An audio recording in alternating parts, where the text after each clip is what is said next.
Hey, welcome to Lesson 17, the area of a circle. For a quick review, find the radius of a circle if its circumference is 37 68/100 inches. And we are giving a numerical value of pi being 3.143 14/100. So the radius, just quick review. Remember that the diameter goes all the way across. But halfway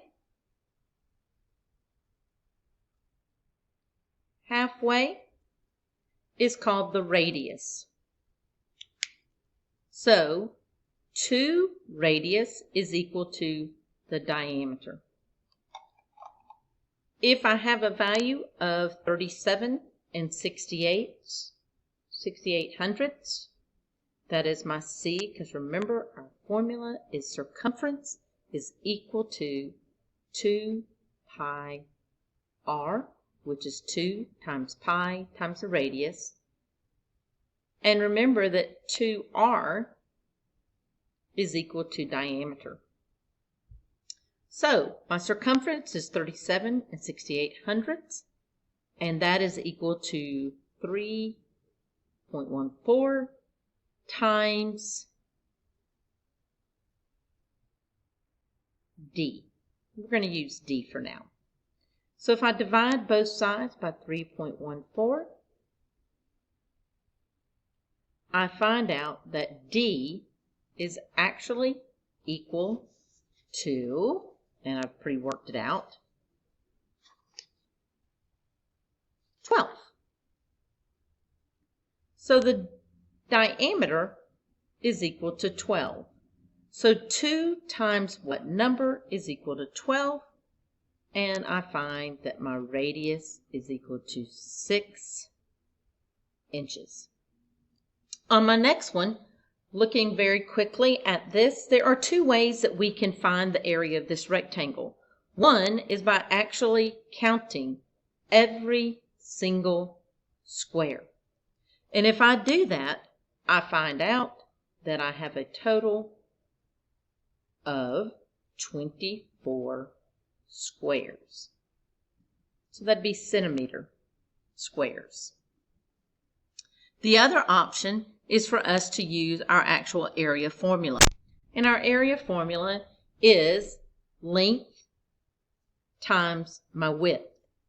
So area is equal to 6 times 4, and my area is equal to 24 centimeters squares, because we're looking at squares. Finally, if my rectangle has a total of 27 centimeters squared as the area,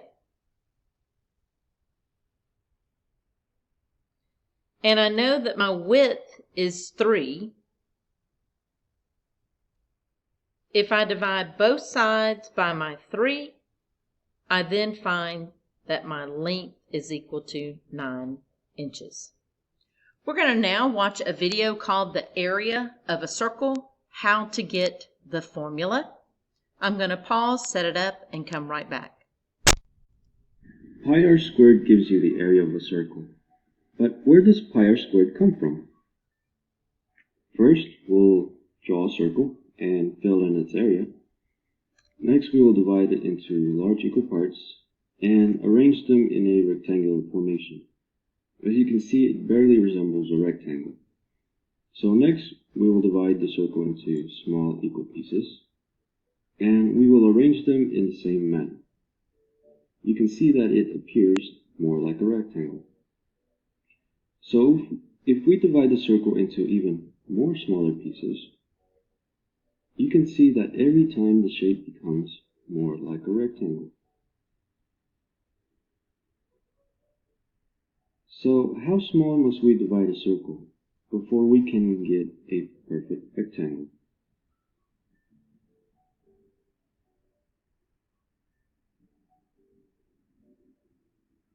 Well, we can keep on dividing the circle into small, smaller, or the smallest pieces you can make. But the answer is to divide the circle infinitely many times until we cannot distinguish the lines and eventually the circle can now become a perfect rectangle.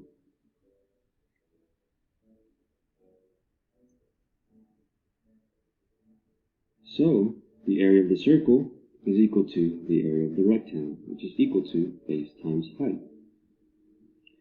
The height of the rectangle, as you can see, is the same as the radius. So, height is equal to radius. To find the base, we need to look at the circumference of the circle. And when we compare the base and the circumference, we can see that the base is equal to 1/2 the circumference. Remember that the circumference is equal to 2 pi r. When we combine it with 1/2, the 2's cancel out, and base is equal to pi r. So now, base times height becomes pi r times r. Combine the r's together, and we have pi r squared, which is equal to the area of the rectangle, which is equal to the area of the circle. So pi r squared can be used to calculate the area of any size circle that exists. Okay, we're back, and hopefully that you found that kind of informative on the relationships with those areas. Take a look on page 77 on example 1. Now we have a picture here of a circle, and of course it's within a square.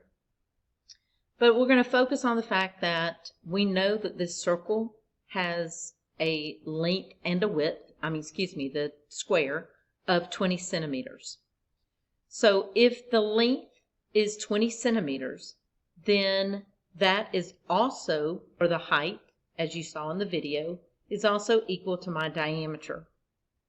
So if I want to know the radius, I would find 1/2 of that. So the radius of this circle is 10 centimeters. Now, obviously, it'd be much quicker to use a formula than to try to count and piece together every single one of these squares. So if we move on to the next page, on page 78, what is the area of this circle? So let's keep moving forward. And finding the area of this circle, let's go back to what our formula is. Our formula, that looks a little blurry. Let's see, there we go. Our formula is area is equal to pi times the radius squared. Now remember, radius squared is the same thing as r times r. Notice it is not the diameter, because the diameter is equal to 2 times r. So very different. Don't want to make that mistake. All right, so what is the area of the entire circle? We saw that the circle had a radius of 10. So A is equal to pi times 10 squared. So A is equal to pi times 100. Now for pi, we often use two different numbers as approximates. We use 3.14, or we use a fraction of 22 sevenths. So both of those can be used to help with making approximate, finding approximate solutions. So for this method, for this one, we're going to actually use 3.14 times 100, and we find that the area is 314 centimeters squared. And that's an approximate. If I wanted the exact answer, because pi has no ending, the exact answer would actually be A equals 100 pi centimeters squared. So again, remember this is an approximate answer, and this is the exact answer. For most of ours, we're going to ask that you give us the approximate unless we specifically ask for the exact. On this next one, a sprinkler rotates in a circular pattern and sprays water over a distance of 12 feet. Now visualize this. If this is a sprinkler and it shoots here, it shoots 12. And here is 12. And here is 12. Okay, and that's feet. So if you take a look at this, we find out that the actual radius for this circle is 12 feet. And that diagram really helps you get that visual so you don't make the mistake of thinking that it is the diameter. So 12 feet is my radius. Now that I know my radius, I can then use it to find the area. Area is equal to pi times r squared. Area is equal to, and let's use 22/7 for pi this time, just so you can get that experience. So 22/7 times 12 squared. So you may go straight into your calculator. Remember, do not use that pi symbol on the calculator, because if you do, it's just going to give you the symbol.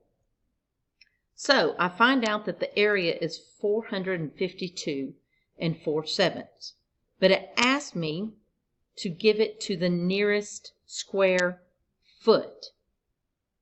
Okay, and 4/7 is greater than half, so my answer is the area is approximately 453 feet squared. On the next problem, Suzanne is making a circular table out of a piece of wood. Okay, so I want you to think about that piece of wood. The radius of the circle that she is cutting is 3 feet. Now we're not going to worry about what the waste is, that means the unused wood, but we're going to work on what is the actual area of the table that she is making.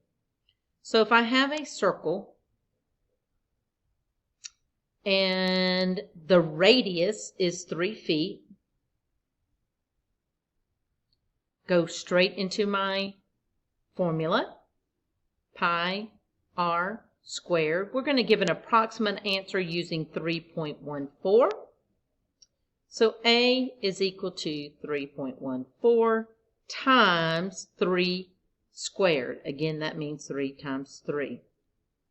So back into your calculator, and 3.14 times, and you can use the square button, 3 squared, enter it, 28 26/100. So 28 26/100 feet cubed would be my area. So let's move down to our exercises 4 through 6. And I'm going to let you solve problem number 1 using the area. Now this one's asking for the exact. Remember, exact means that we keep the pi symbol. So if you will solve number 1 and then come back. Okay, and we're back. Take a look at your solutions.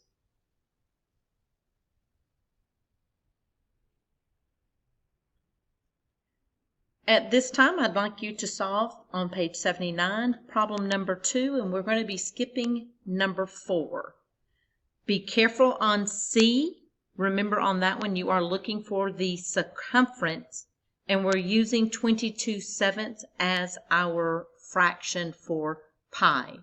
So please pause the video, complete number 2, and come back. All right, and we're back, and now you're ready to check your solutions. Make sure with that area that you're using the correct units, and the units are always squared. And when you're talking about circumference, you are talking about a line or a fence. So that is not going to have a square on the unit. Hopefully you had great success. So at this time, you're going to continue working on your problem set. Please follow directions for which problems to complete.